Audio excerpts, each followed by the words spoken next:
Evening, council, staff, members of the public. May I have a mover and seconder to call the meeting to order, please?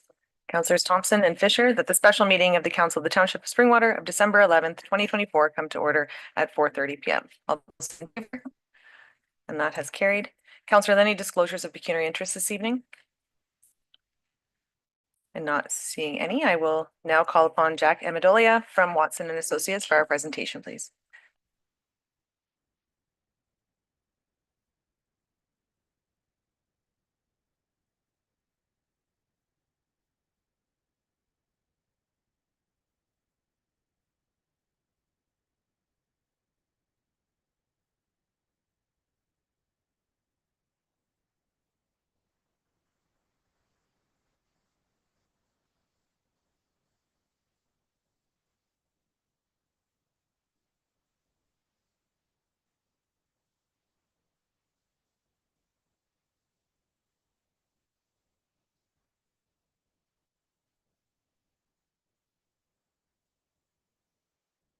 Just to start out, if we go to the first slide, just a little bit of a reminder and some context to how the process started. So back in 1990, not the whole process, but a little bit of context of the history of the municipality too. So back in 1994 was when Springwater was incorporated. Wards were formed in 2013-14. The municipality did a ward boundary review, made some changes to the wards, resulted in adjustments to wards 1, 2, 3, and 5. No changes since then. In 2019 and again in 2022, the county did a council composition review of the county council. No changes were made in either of those, so no impacts to anything that we're looking at here. And now fast forward to today, 2024, a lot of population growth has occurred in Springwater, lots more to come as we're all aware. And now the municipality is looking at whether those ward boundaries from 13-14 still make sense in 2024. And maybe just a quick refresher, nothing that this council doesn't know, but right now a 7-member council, mayor, deputy mayor elected at large, 5 local councilors, 1 elected per ward. So if we go to the next slide, just some, again, a little bit of a refresher. So we talked at length throughout this process that there's no real, stipulated schedule, or the Municipal Act doesn't really get into how and when municipalities have to do these ward boundary reviews. So a lot of times we get asked, so how do you do them?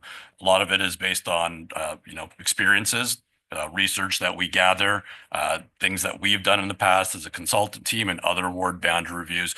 But really, it's the guiding principles that are the sort of that consistent criteria that we use to evaluate not only any proposals that we come to you with, but also the existing system to really determine whether or not we need to do a review and need to make any changes. So just as a reminder, the guiding principles, representation by population, probably one of the most important ones, and really any democratic system globally, worldwide, that basic tenet of representation by population, that everyone gets roughly an equitable vote to everybody else, is really a basic tenet of democracy. Electoral trends and population trends. So again, I talked about Springwater, a lot of future growth planned in this municipality. So the guiding principles don't just want us to account for what the population is today, but they want us to try as much as we can to take into consideration what the wards are going to look like as this population growth occurs. Means of communication and accessibility in communities of interest, somewhat similar, but not basically recognizing that it's not just a population exercise. It's very important that we try to get as equitable as possible from a population perspective, but how wards are formed in relation to historical villages, existing neighborhoods, how those transportation patterns work within those wards is something also to consider. And then one of the last ones, geographical and topographical features as boundaries. We want to make these wards as recognizable as we can. We want to know where one begins and one ends, both from a council perspective and a resident perspective. We want to know what ward we're in. And when we ask that of residents, surprisingly sometimes, 10, 15, 20% of the survey respondents which ward they're in. The more we can use geography, man-made features, natural features, the easier it's going to be to identify those wards. So that's really the main things that we're trying to look at when we're evaluating your system or any system. So if we go to the next slide, a little bit again of a refresh on what we discovered with your system. So there was some good and there was some bad. And that's not unique. That's pretty much every system that when we're doing a ward boundary review, we look at. So some of the good stuff, when we just talked about communities of interest, when we look at the way the wards are created, they do largely reflect at least some of the historical communities of interest. Most of the wards, and again, not perfect, but most of the wards have some connectiveness. They make sense. Communities within the ward seem to associate and identify with other villages and communities within the ward. So pretty good with regard to that guiding principle and also means of communication and accessibility. Where we start to get into some issues, the major one is population. And I want to be clear about population too. When we look at it, it's not bad, right? When I look at most of the wards, it's not bad, right? And we struggled with this a little bit in terms of how we wanted to evaluate it because we thought it's partially successful, isn't it? If most of the wards are pretty close. The reason we gave it a no is because the disparity between the largest and the smallest was so great that we didn't think we could say that it is meeting the guiding principle of representation by population. If one of those wards was just slightly out and the other ones were pretty good, we would have probably given it a partially or even largely successful. But because of that disparity, we gave it a no. We thought it was a weakness to the system. And when we look at population trends and start to consider, and trust me, this is a little bit of crystal ball going on here with every population forecast right now. But when we look at how the municipality is expected to grow, that parity didn't get better, it got worse. And where we have some wards that are pretty good right now, when we look out 10 years, kind of the population parity starts to fall apart a little bit. So for that reason, we didn't think the existing system provided effective representation, and we thought that it was worthwhile to try and see if we can come up with some alternative configurations, and that's what we did. So we'll get into the preliminary options quickly and then the final options. But if we go to the next slide, just a little bit for council's perspective about some of the things that we heard. So as you know, there was a pretty robust public engagement as part of this.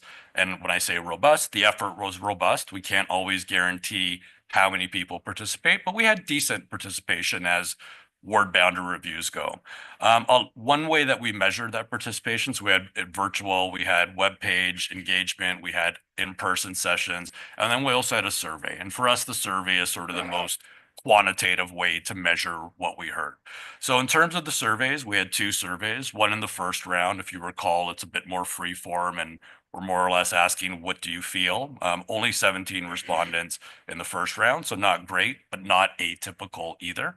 And then in the second round, a lot better, almost 100 respondents to the survey, which is, again, from a ward boundary perspective across the province, very, very decent. And when we look at the preferred preliminary options that we asked about, and this will make more sense in a second, we had the majority respond with option one.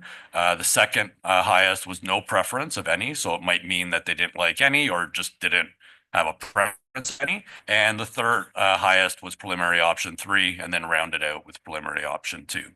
When we asked about the guiding principles that we just talked about, probably not a surprise considering some of the things we discussed.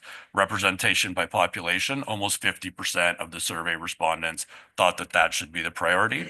And when we asked what ward you live in, Ward 3 had the highest percentage of survey respondents, but all the wards had some participation, and wards 5 and 4 were, not bad. Ward 5 at almost 30%, Ward 4 at over 16%, I think. I can barely see, sorry. 16%, Ward 3 at 42%. So again, good sort of spread, definitely a few wards that had the majority of respondents, but good spread throughout. Okay, so getting into the final options. So go to the next slide. So we had preliminary options that we went out to the public with in the second round. We had a total of 3 preliminary options that we looked at for feedback. And again, just as a reminder, I already got into this, but different factors that we used to evaluate those options. And like I just said, option 1 was the favored option from the public. Maybe just a quick second to talk about that. Public participation, public engagement component is important, but I got asked this the other night presenting to a council. What percentage do you put on the public? there is no percentage. We don't weight it like that. We use all of it to help inform our final options, but it's not that we say, okay, public option favored was this one, that accounts for 50% of it doesn't work that way at all. It really just helps to inform us, because the other day we made a recommendation and it was last in terms of the survey. But as your consultants, or this particular client, we felt that, again, going back to the guiding principles and other things we heard, that the other options were better for that municipality and for that council. So I just wanted to put that out there, because sometimes we'll hear, but you didn't pick the one that the public picked. And again, the public component's really, really important to us. It ground truths a lot for us, but it's not just a vote. It's not just a popularity contest. The vote is up to you guys. Okay, so in terms of the final options, if we go to the next slide. So the first final option was preliminary option 3.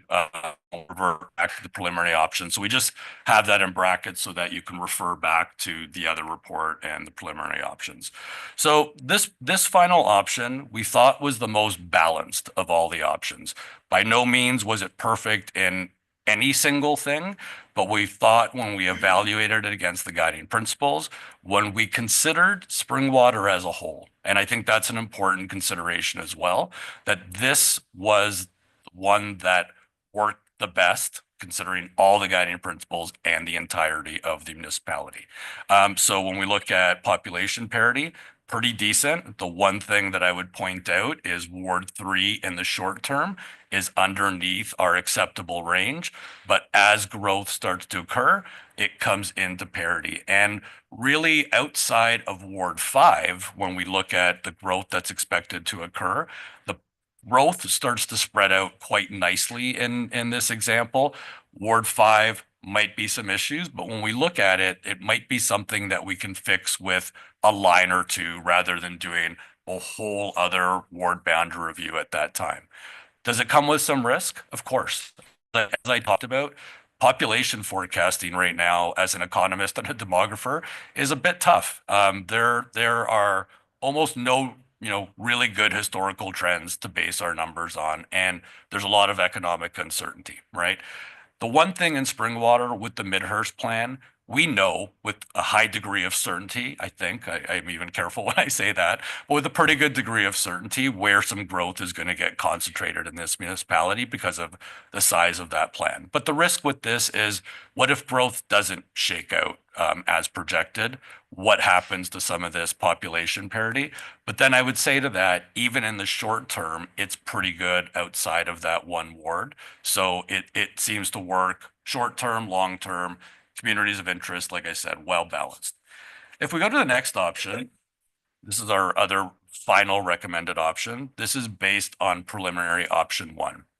And this one we call a bit of a tweak to the system, right? If you look at the way that the wards are designed, you'll see a lot of similarities to the way the wards look now.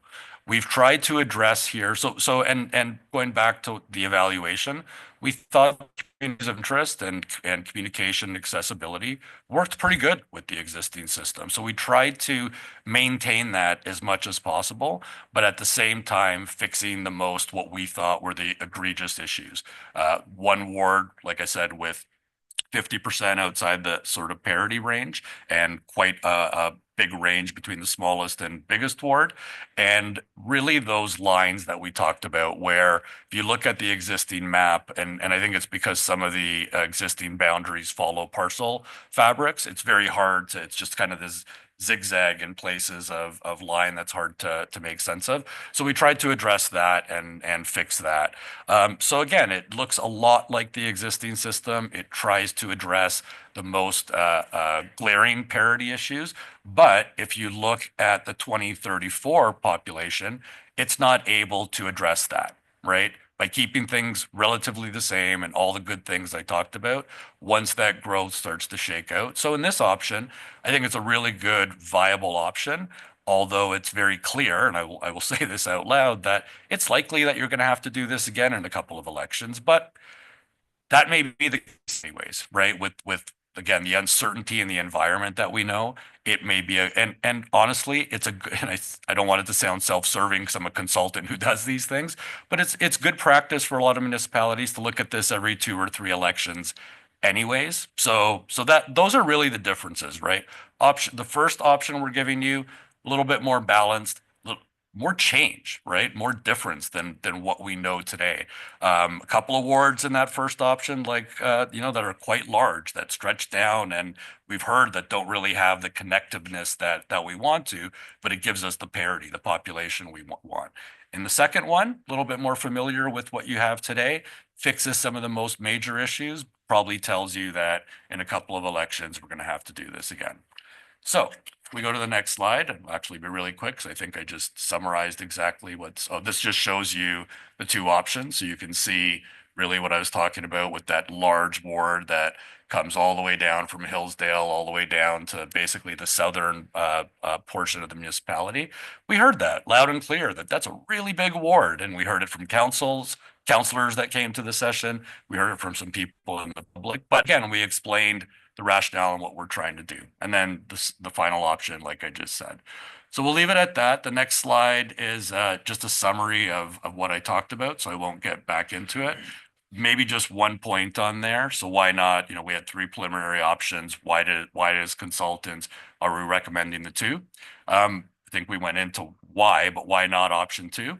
It's also a very viable option. And in terms of what we thought, it could have gone almost either way. Option 2 is really very similar to preliminary option 1 or final option 2, but preliminary option 2, sorry, a little confusing, but it's just as viable. It's just that when we looked at the other one, a couple of things, parity was a little bit better. We thought some of the lines were a little bit better in that one, and it was more favored from the public. So when we talk about how does the public help us, we had 2 that we thought were pretty close, and we looked at a couple of things, and the public sort of opinion there helped us give you a recommendation out of those 2.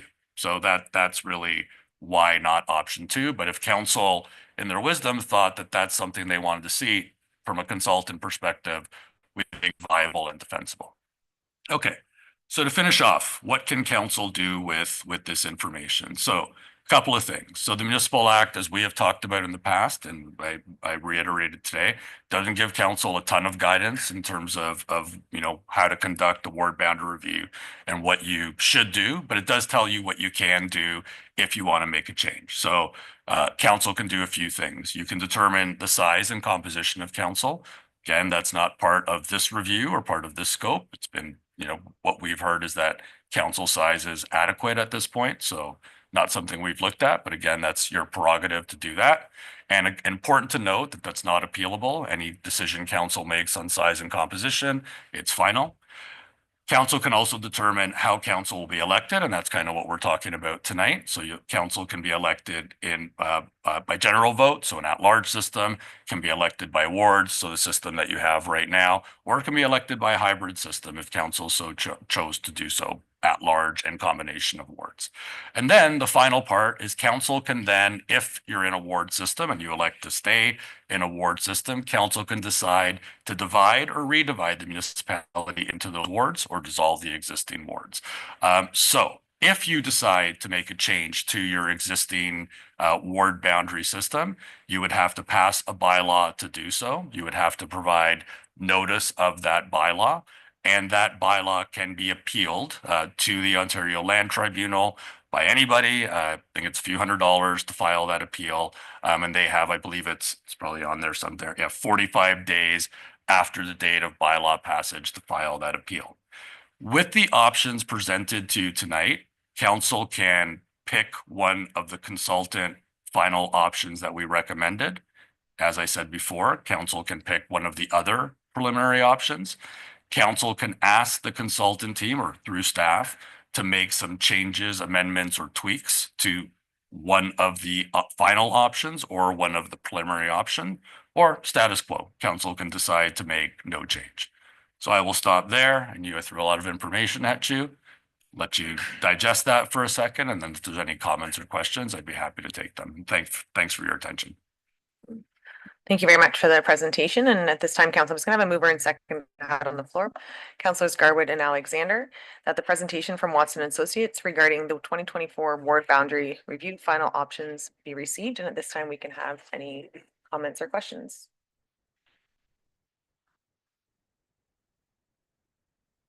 At this, I'll ask Clerk Marshall if she can describe the process to us, please.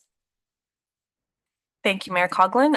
So by council receiving Watson's final options report this evening, the plan would be for to give council a bit of time to digest what you've just heard, maybe go back and speak with some of your residents about the options, and then the plan would be that the clerk's department would bring forward a report in February to allow council to make a decision at that time. Thank you, Clerk Marshall.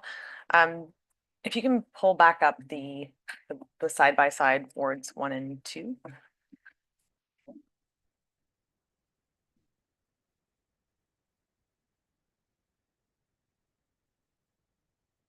And the reason for it is I haven't had a lot of communication from residents pertaining to this. But what I have heard is, I'm going to call it Ward 2. And if you scroll to where just below Minising is the Minising wetlands. And no one lives in those wetlands. And I'm just curious if possible, when we're providing mapping for the residents, much like Orr Lake is taken out, if we could have that highlighted so that when residents see it, because pictures paint 1,000 words, and I think that might be more accurate. And I think the only other concern off the top of my head is this was triggered for our council because of a 25% variance. And I do have concern with moving forward with an option that still has that 25% variance in it. It seems to me that we're not really solving a problem if this same problem still exists. So those would be my comments. Councillor Garwood.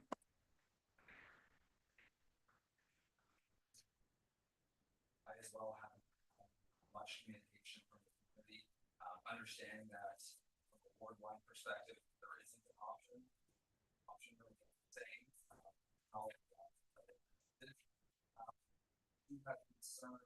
Mr. Microphone, please, Councillor Garwood. Apologies, I didn't have that on.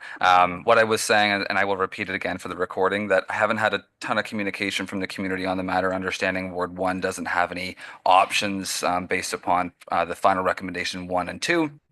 The batteries stay the same with incorporating Orr Lake, of course. What my concern is just geographically looking at the final recommendation number 1 and the mass and the size of Ward 2 specifically, understanding, we've gone through an election, we've knocked on doors, we've driven concession roads, regardless if the population falls within that range that we're looking at, that's still a significant undertaking. You're almost covering, or you probably are covering, half the municipality with that. Now, I say that, understanding that it is the recommendation number 1, and there are pieces to it that I see beneficial. That is my main concerns at this time. I also agree. I believe it's important that we are keeping communities together. So Hillsdale, Phelpston, Minising, etc., keeping Enton Mills and Ward 3. So I understand the challenges that the consultants faced when reviewing this, and it's not going to be perfect. But I do echo the mayor's comments in regards to concern with potentially just shifting the parity from wards 1 and 4 to other wards. Thank you. Deputy Cabral. Thank you, Mayor Coughlin. I just looking at it here, and I do say there was some minor adjustments to some of the wards, simply, making them on one side of the road versus the other side of the road. But when we're talking about the 25% parity on the one option where it still remains, is that because we're looking down the road at it becoming more balanced as we move forward? So reality is we'd still have it today, but the expectation is that over the course of the next few years, it would start to diminish. Okay, that was my question. Yeah, thank you for the question, and through the mayor, exactly that, like that one ward, like it's below, but it should. And again, I mean, I say should because of the environment of population forecasting, but that's exactly right. It should grow into parity as population grows and fills in that ward. Yeah, and if we could just move forward to the slide with the definition first, option 2.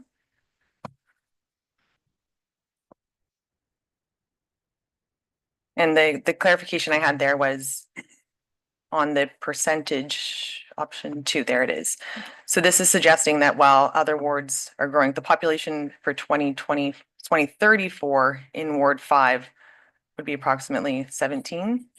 Yeah, would be off the charts. Right, so Absolutely, yeah. I felt what Deputy Cabral was asking was actually opposite of what I was to understand. So this is suggesting that in 2034, we would have one member of council with 4,000 and another with 17,000. Yeah, that to be clear, like I hope I translated in the presentation, not viable. Like that 2034, like very, and I think we reiterated this in the report, like if growth shakes out like that, like Mhm. council would have to, well, not have to, you do whatever you want, but the recommendation from your clerk would probably be like, you need to fix this. And quite frankly, like when we start to think about 2034 and the sort of population change that we're talking about, it's probably going to be, and I'm not talking, I'm not trying to recommend anything at this point, but at that point, like it's probably going to be a worthwhile review.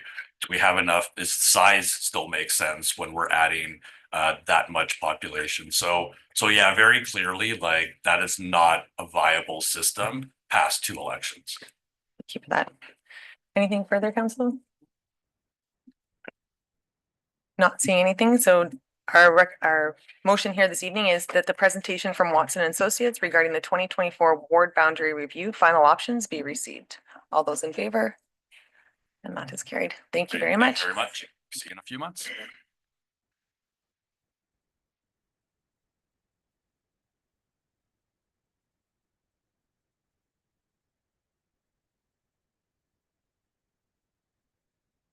And at this time, council will be moving on to item 3.2, our City of Barrie proposed boundary expansion update. And I will now call upon Stefan from Hampson Consulting.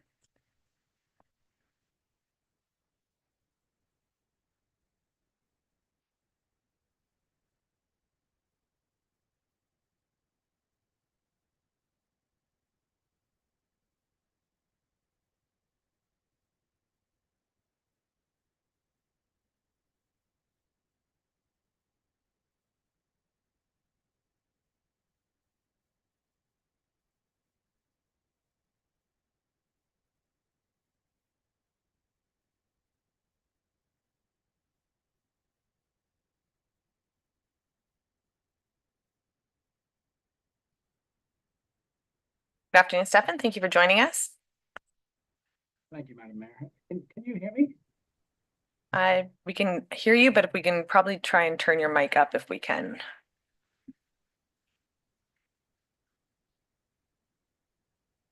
I've been having issues with my headset today, so is that better? That's fantastic. Thank you. Okay, I'll be holding my hand like this, I'm afraid, for the whole session. Did you want me to start, Madam Mayor? No, I'm just currently waiting for your presentation to be queued. Oh, I think I was asked by the clerk to share my screen, so I'm happy to do that if that's still the case. Yes, please.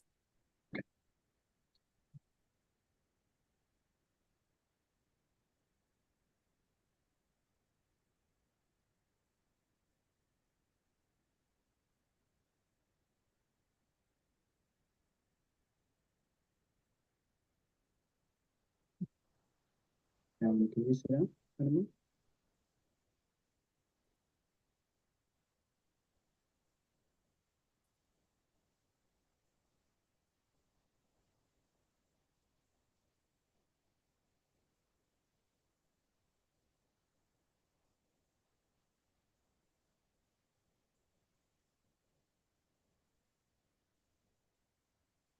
Sorry, Madam Mayor, can you see that on screen? We can see this now. Yes, thank you. Okay. Whenever you'd like me to start, I'm happy to. Yes, please begin. Okay. Well, thank you, Madam Mayor, as a council, for the opportunity to speak to you today. I'm Stefan Sitanovic, my partner in Hampson Consulting, and we've been retained to look at the long-term land requirements for the township of Springwater, as well as your neighboring municipalities of the township of Oro-Medonte and the city of Barrie. It's part of a process involving four municipalities, the city, the two townships, and the county of Simcoe, and a process that is also being supported by the Office of the Provincial Land and Development Facilitator. And the purpose of today's presentation really is to summarize the findings of our stage 2 work, which addresses two questions. The first is whether Barrie or My apologies for interrupting, Stefan. When you turn to your right, we seem to lose you. So I don't know. I do apologize. I just would like to make sure that council is able to hear the entire presentation. That's Please- okay. Madam please. Mayor, I'm going to switch my screen very quickly. No. And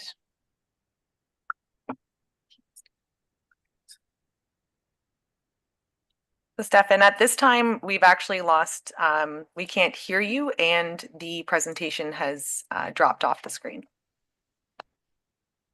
So can you hear me now? I can hear you now. The presentation is no longer being shared though. I'm going to share it again, and I won't be moving my head anymore.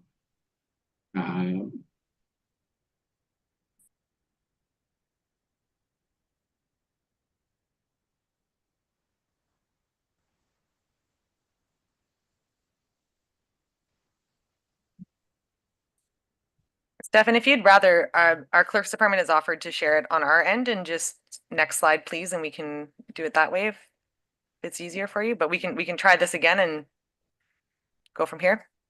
Why don't we try this? I think I have it sorted, but Okay. thank you for your patience. Thanks, Okay.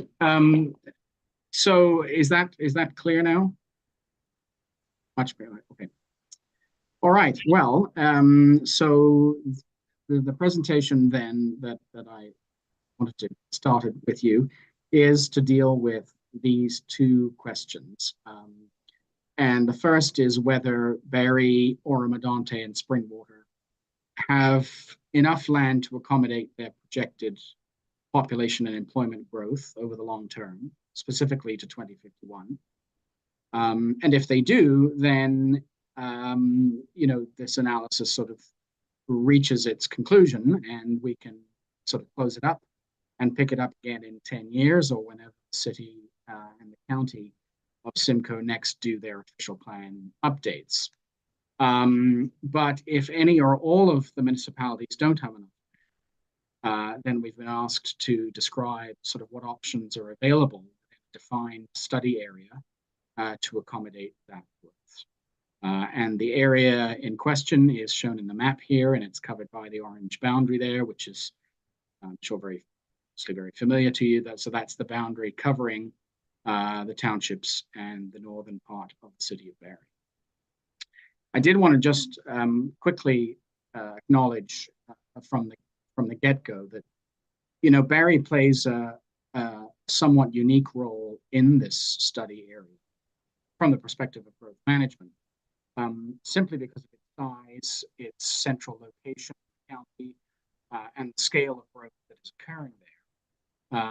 And obviously it serves as a regional service center and is also the prime mover in this process. In other words, this study and the process more broadly is responding to claims and proposals made by the city. So much of what you're going to see in this presentation responds to these proposals. I don't want to minimize the fact that Springwater and Dante and the county also have their own land needs and certainly be looking. Stefan, we're just going to take a quick recess and see if there's an opportunity for you to maybe reconfigure the audio. You're continuing to cut in and out volume wise for us. I apologize, Madam Mayor. So I'll try and work my end, and if you can do the same, perhaps. You seem to be quite fine at some moments, and then It just trickles right out. Hmm. Is there anything on that?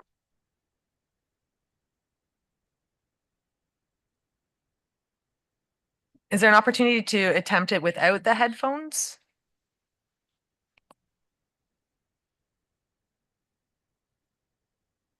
How is that? Much better. Ah, okay, there we go.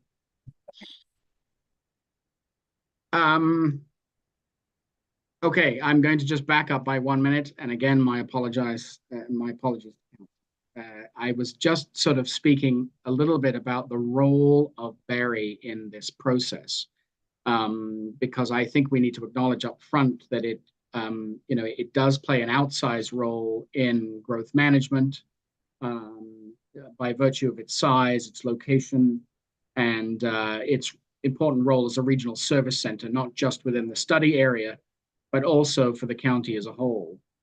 And it's also, Barry that has sort of been the prime mover in the process. It is the one that has made claims and put forward proposals. So a lot of what I'm going to be speaking to in this presentation is responding to those claims. But I certainly don't want to marginalize the fact that the township of Springwater and Oro-Medonte and the county broadly also have land needs, and I will be addressing those directly. But I did want to start with talking a little bit about employment areas, because really it's the city's claims about a lack of employment lands that first started this process. You will know that we've issued a report last week summarizing our conclusions about some of these matters. And when it comes to Barry's employment area land needs, our view is that, when we look at the long-term supply of land in the city, it appears to be sufficient to accommodate its forecast need to 2051. We have sort of looked at the lands very closely. We visited the lands, and we have also, done a lot of sort of desktop analysis of the lands. We've also looked at the analysis that the city undertook to establish what lands it needs through its municipal comprehensive review, which it did between 2019 and 2022. We feel that there are some fairly ambitious assumptions about the density of employment on these lands. And the city is also planning to build out pretty much every parcel of land in its supply. And that's not particularly great from a market choice perspective. You always want, some vacant land available. And so, taken together, while we think the city in theory has enough long-term land supply, it probably is going to need more sometime in the mid-2040s. And that will warrant a review during the next time it does an official plan update. But it certainly doesn't mean that it needs to add lands right now to deal with that particular problem. However, it does have a short supply of, ready for market lands, shovel-ready lands, partly because of a municipal service delivery issue. It needs to get pipes quickly to a lot of the land supply that you see in blue there on the map. Part of it is a provincial investment issue, where interchanges need to be built along Highway 400 to sort of open those lands up to the kind of truck traffic that's going to be coming in and out of those areas. And part of it is because the land fabric itself doesn't lend itself particularly well in some areas to, the accumulation of large land parcels and the opportunity for clustering of employment areas. Very important. So these are, of course, important concerns, but the shovel readiness, shortage of shovel readiness is not really something that can be solved by Barry annex land in the city, because it does take time to plan and develop annexed lands. And, we're talking about a time frame that needs to switch on lands, very, very quickly. And you can see the proposed land shown in orange there. And so that sort of rectangular piece to the northeast of the city, that's in Ora Medonte. And you can see the lands that have been proposed in Springwater by Barry in orange there at the boundary of the township and the city. I should just mention that this map showing the land of Springwater has gone through various iterations. And so the one that you see here and the one that you see in our report is the same map that was proposed to Springwater Council. Stefan, I'm just going to ask you if you could just repeat that. And it does seem that as you turn your head to the right, we lose you. I don't know if maybe we could like shuffle over a little bit and that might help, but we'll try. If you could just repeat the variations of the mapping, please. Yes. So this particular map showing the Springwater lands has gone through a couple of iterations over the last year to 18 months. And so the one that's being shown here is the same map that was proposed to Springwater Council in its council meeting of November 2023. And that's the same map that appears in our report. So I just wanted to put that on the record.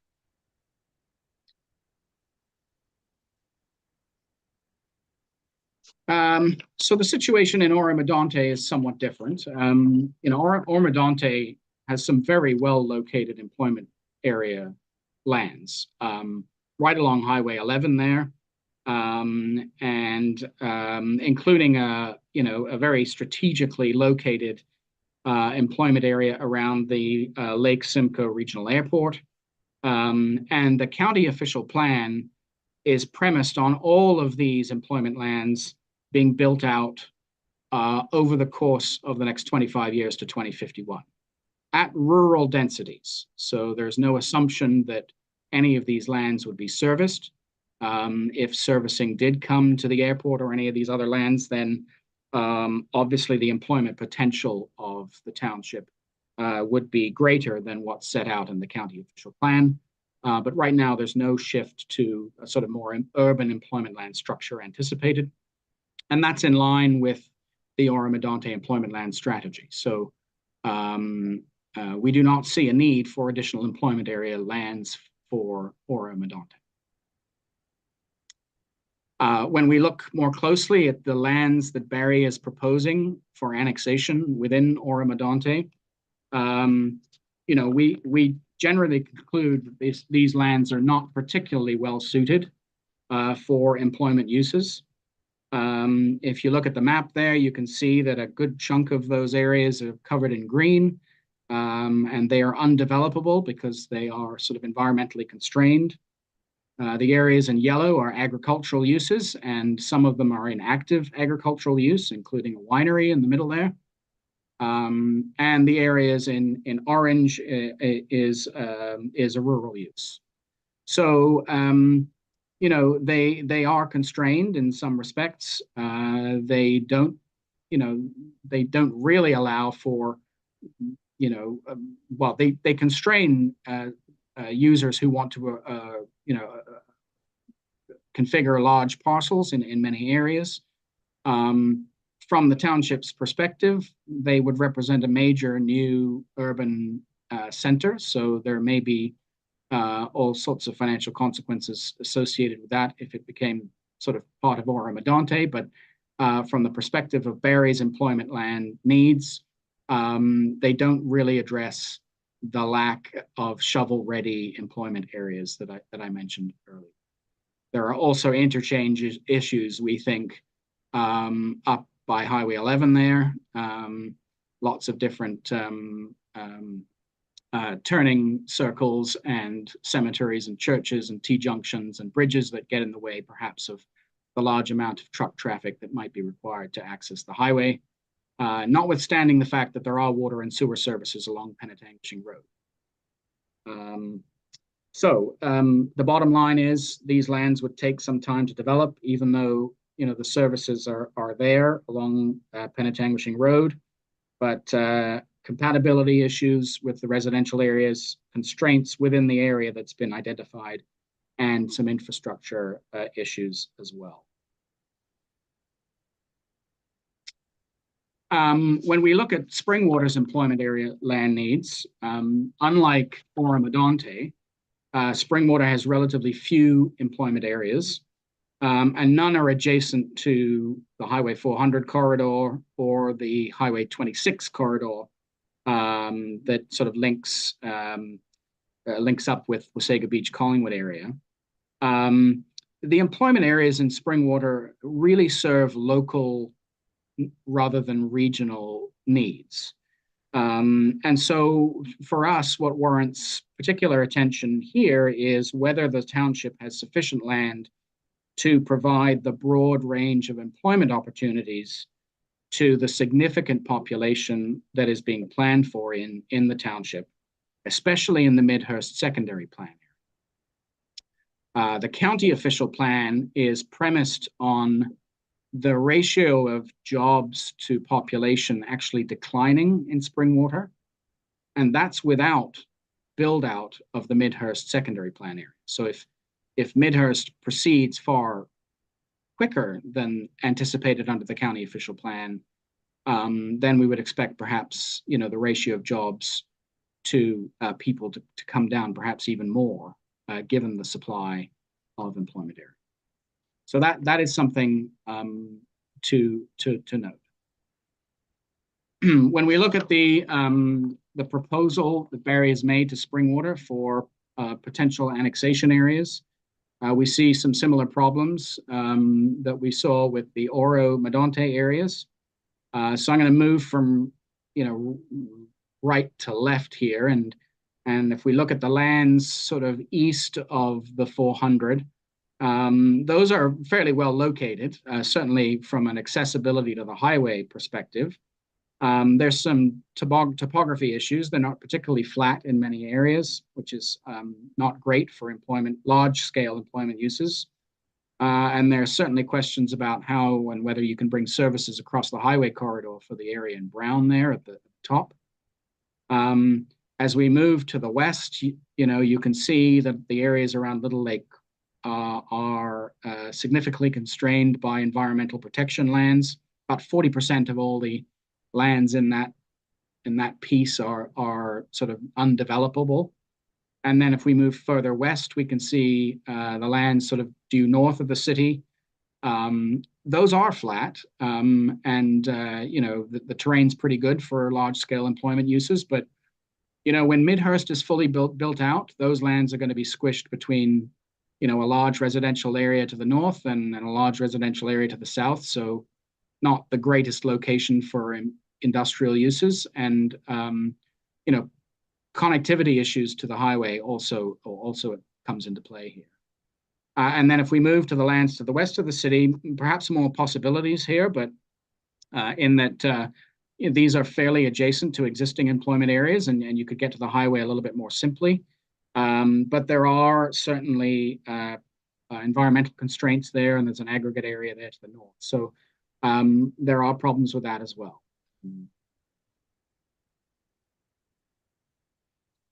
So just to summarize the employment area situation, you know, our conclusion is that, you know, that Highway 400 corridor extending north of Barrie along 11 and 400 is an extremely important employment area for employment uses, and it meets, you know, it's going to meet a strong demand, both local and regional, and in fact, even national and international, for the movement of goods from Northern Ontario to Southern Ontario, and so on and so forth. And local municipalities and indeed the county are planning for and putting in infrastructure in place all the way along that corridor to support that demand.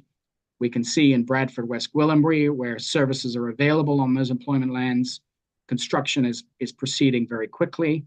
Innisfil, the strategic employment areas in the northern part of Innisfil, they're unserviced, but we already see construction of activity going on there.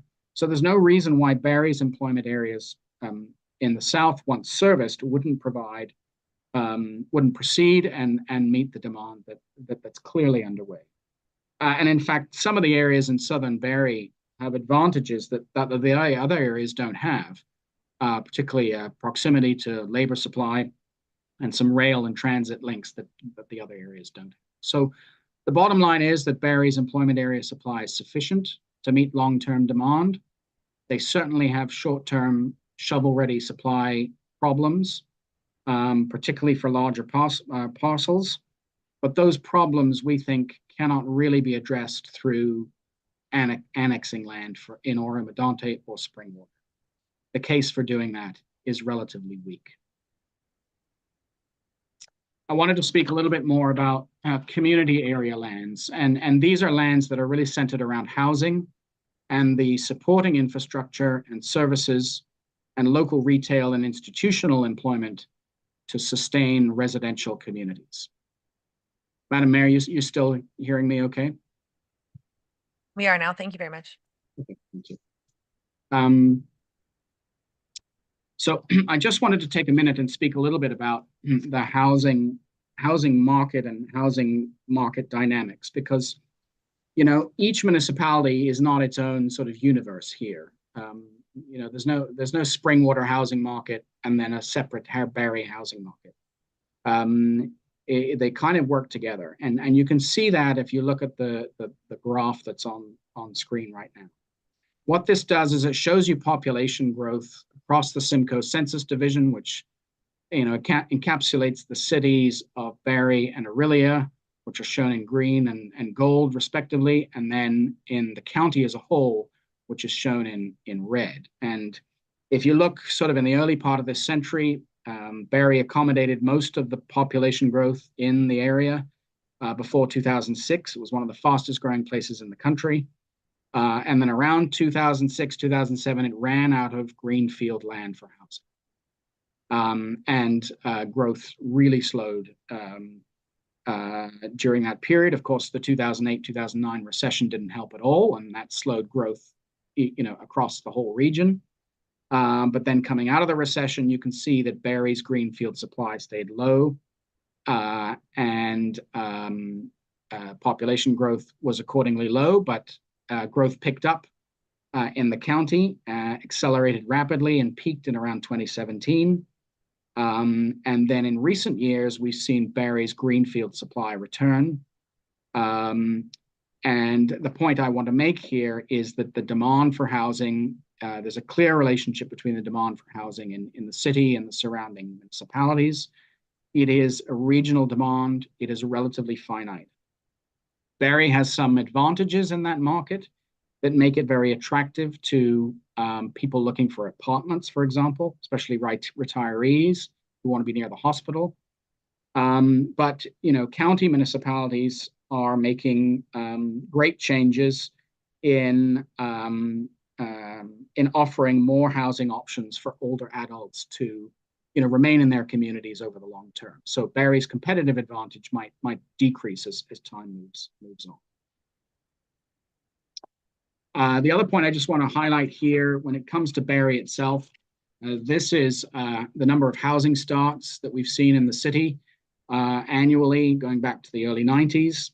And in that sort of wave of growth that Barrie experienced in the late 90s, early part of 2000s, most of the housing was single detached, meeting the demand at the time for, you know, family kind of homes, family style homes. But more recently, the growth that's taken off in Barrie is much more diverse, with a housing mix that includes a number of medium density and higher density forms.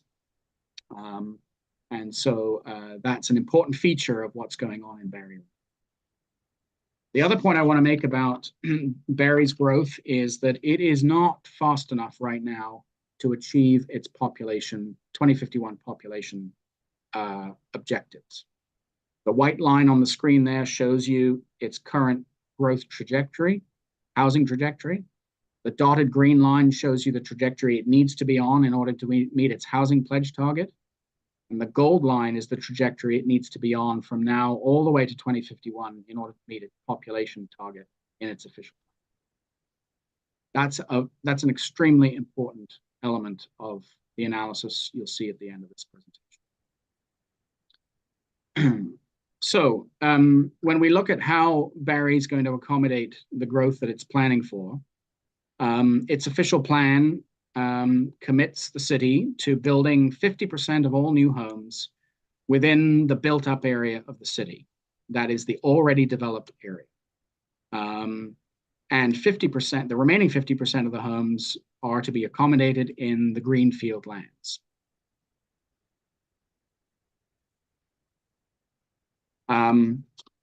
Just a few numbers so that the numbers at the end of the presentation make sense to you.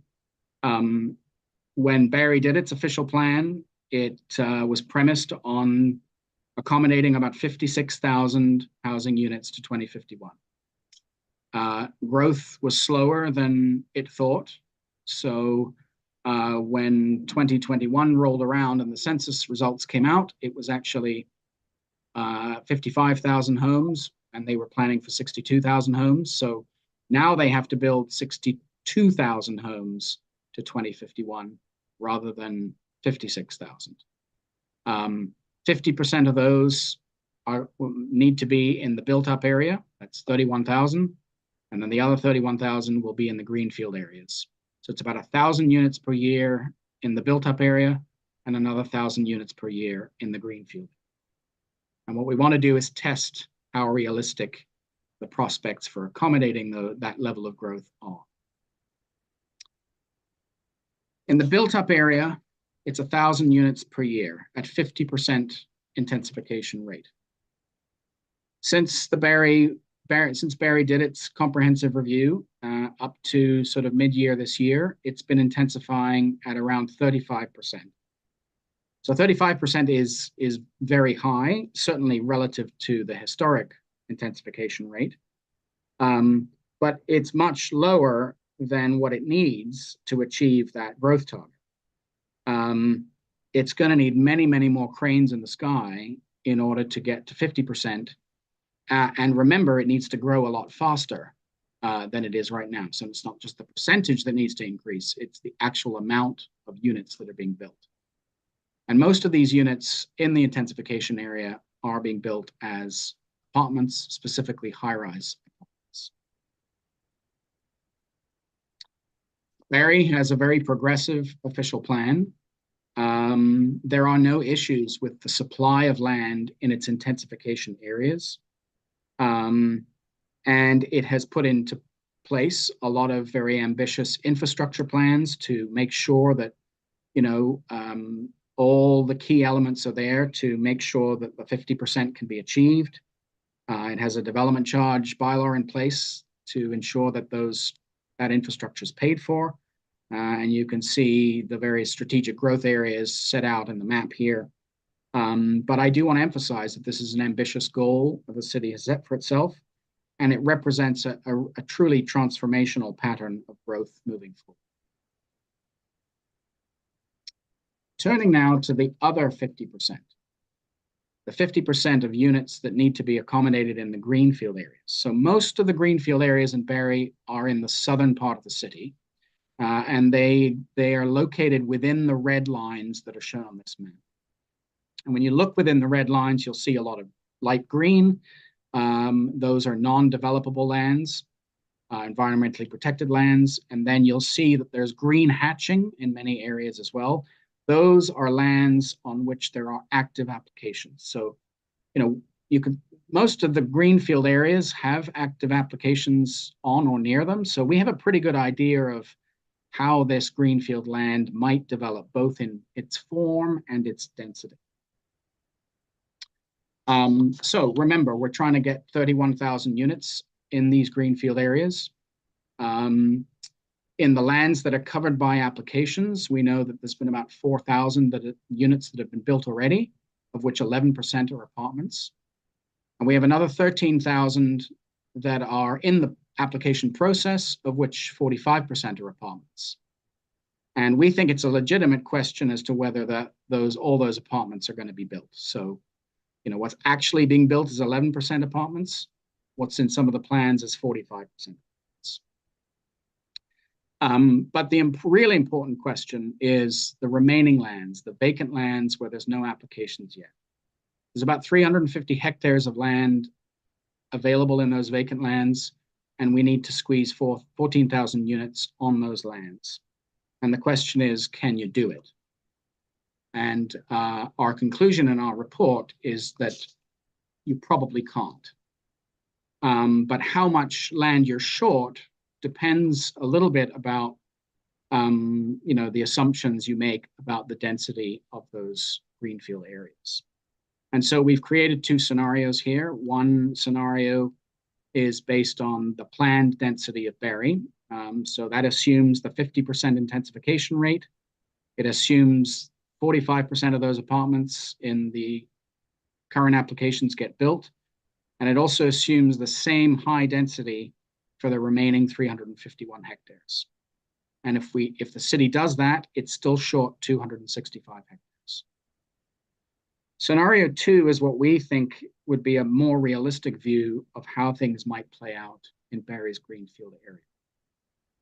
Here, we're still assuming the 50% intensification, but we're going to assume that the densities that take place in the greenfield areas are more similar to what we're seeing being built in the higher density suburban areas of the GTA.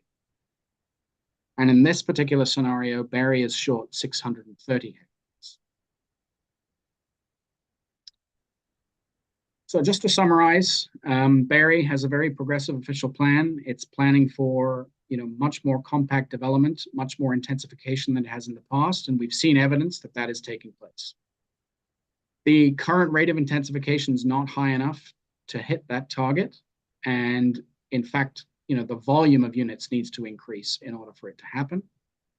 But of more concern is in the greenfield areas, the density of housing needs to be much higher, order of magnitude higher than anywhere else in the Greater Golden Ocean, and very different from what's being constructed or planned right now.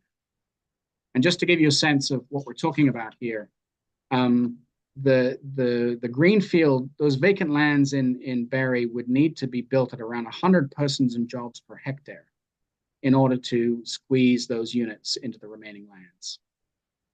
So, look at the kind of targets that are in place elsewhere in the GTA. In York Region, that's anywhere from 55 to 70. Peel Region's a bit higher, 70. Durham Region, lower, 53. But in Simcoe County, it's anywhere from 45 to 55, including 45 in Springwater. So less than half the densities that would be required in Barrie. And what that means is that if Barrie's greenfield lands cannot meet the housing demand in the city, then that demand will go somewhere else. It won't transform itself. If there's a demand for row houses or single or semi-detached units, the people who are looking for those homes won't choose to live in apartments in Barrie. They'll go find a single detached unit or a semi-detached unit somewhere else. It could well be in Midhurst or Essa or Innisfil. So just want to touch on Oro-Medante's community area lands. So the majority of growth forecast for the township is going to be focused in the service settlement areas of Craighurst and Horseshoe Valley, with some limited growth in the rural areas. But the county official plan is really premised on Oro-Medonte, maintaining its existing rural character and then not really shifting to a more urban settlement area structure. Springwater is quite different, of course. Right now, Elmvale is the only service settlement area, but the Midhurst secondary plan is quite a different sort of beast, if you like, and represents a very different kind of pattern of settlement for the township.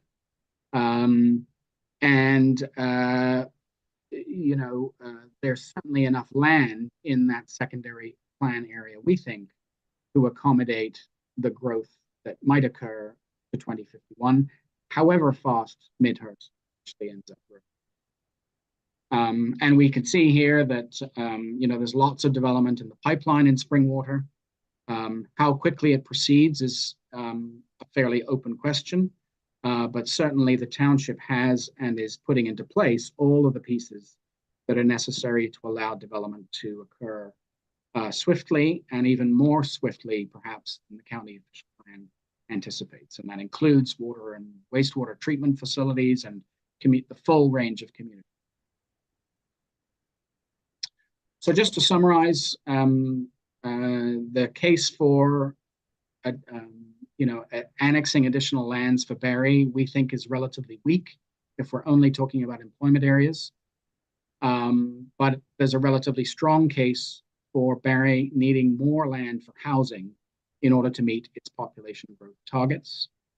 And if you're going to do an annexation exercise, you should probably think about a comprehensive process that looks at both community and employment areas, that look perhaps at employment area needs beyond.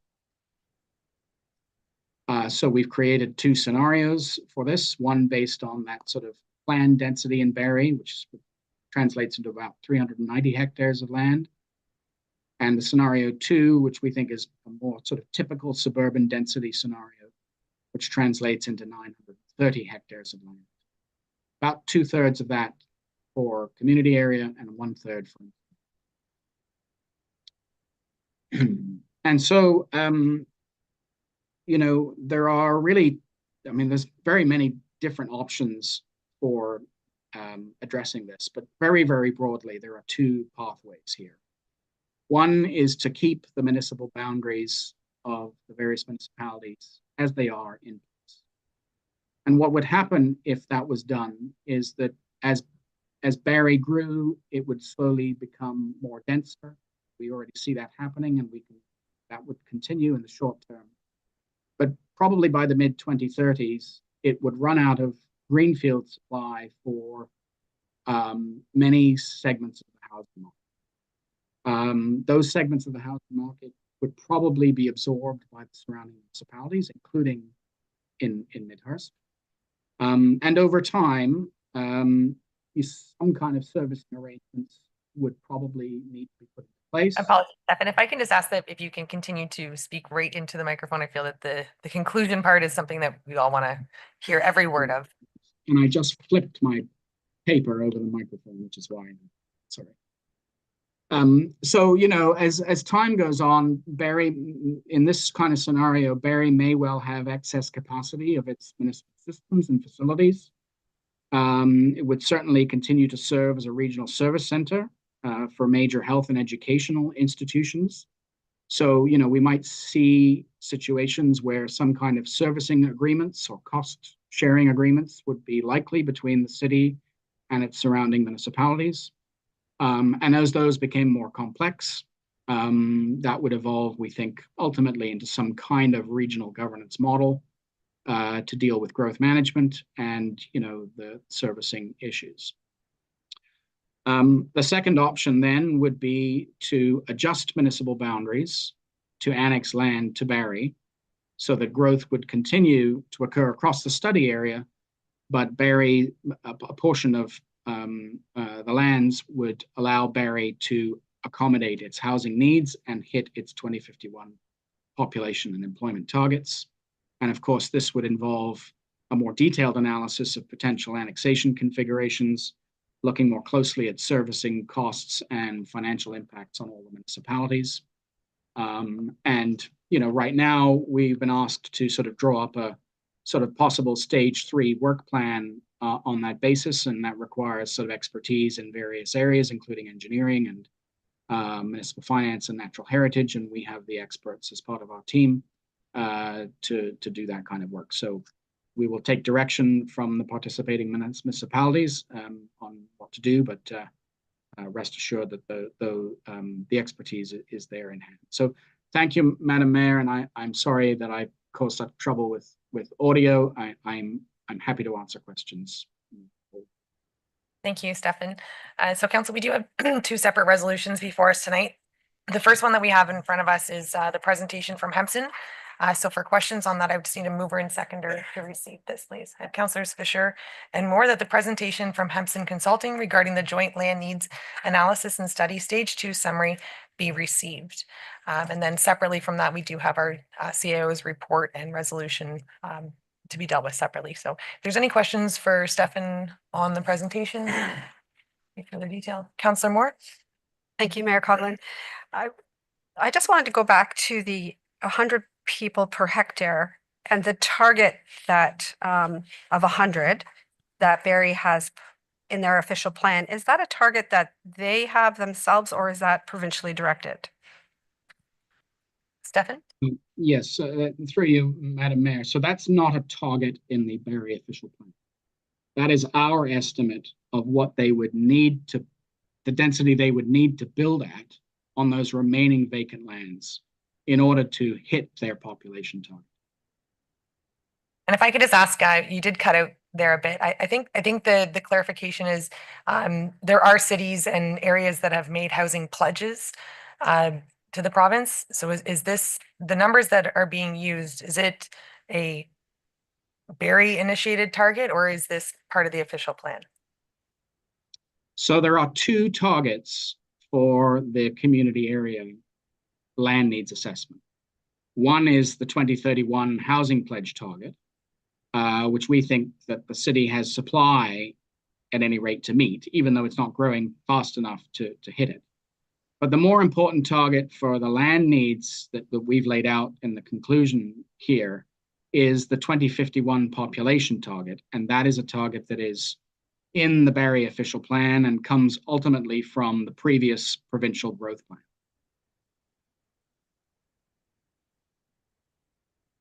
Follow on? Thank you. Thank you for that.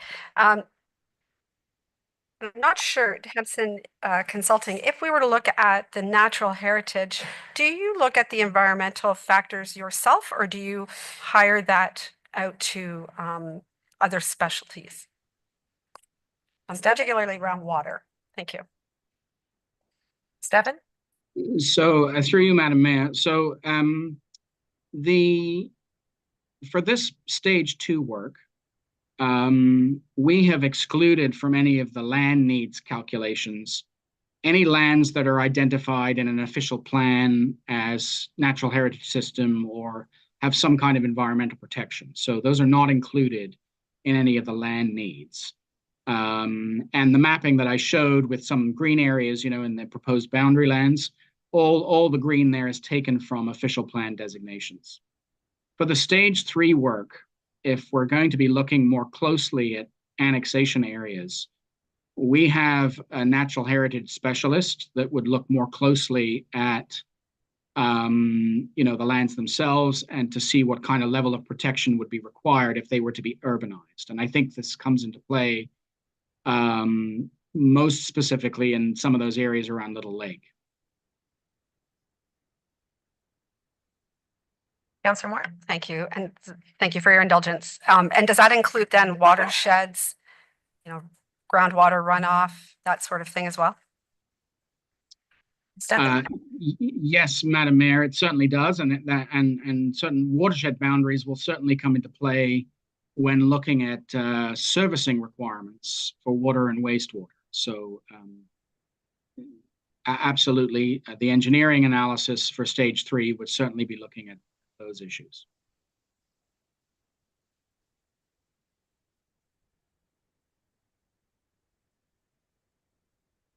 Not seeing anything. Oh, Councillor Thompson? Thank you, Mayor Coughlin. So just a question about terminology here. This started as a discussion about boundary adjustment, and you've used the word annexation in your report. Can you explain to us the difference, or is there any? Stefan? Through you, Madam Mayor, I don't believe that there's a difference between a boundary adjustment and an annexation for the work that we've been doing. Certainly, I think we've lumped it all in as the same kind of thing. But I recognize that there are lots of different kinds of models for planning for and governing and providing services to different lands. So there may be all sorts of different governance models that we're not properly picking up when we use the word annexation. Follow on? Thank you. And when you showed the map of I think there was 3 different study areas in the township of Springwater, Springwater. Am I correct? You kind of alluded to that there was other maps, but this was the map just for demonstration purposes. Was there other study areas that weren't identified in that map that this map here that we see that has three very distinct study areas? Yes, through you, Madam Mayor. So I don't know how many iterations of this particular map there were, but I certainly saw one other that included proposed lands that were larger than what you're seeing on the screen here.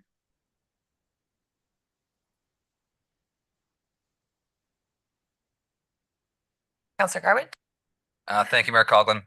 Not sure who to direct this to, but understanding that each municipality has a financial commitment to these discussions, will a future work plan include a costing analysis to outline each municipality's financial obligation through stage 3? I'm going to turn to CEO Schmidt for that. Thank you, Mayor Coughlin. Through you to Councillor Garwood. Excuse me, sorry. On tonight's agenda, the action report that staff have brought forward, it does speak to developing a work plan amongst all parties, including Hempson, and reporting back in January with that work plan for council's consideration, which would also include potential costs for each party.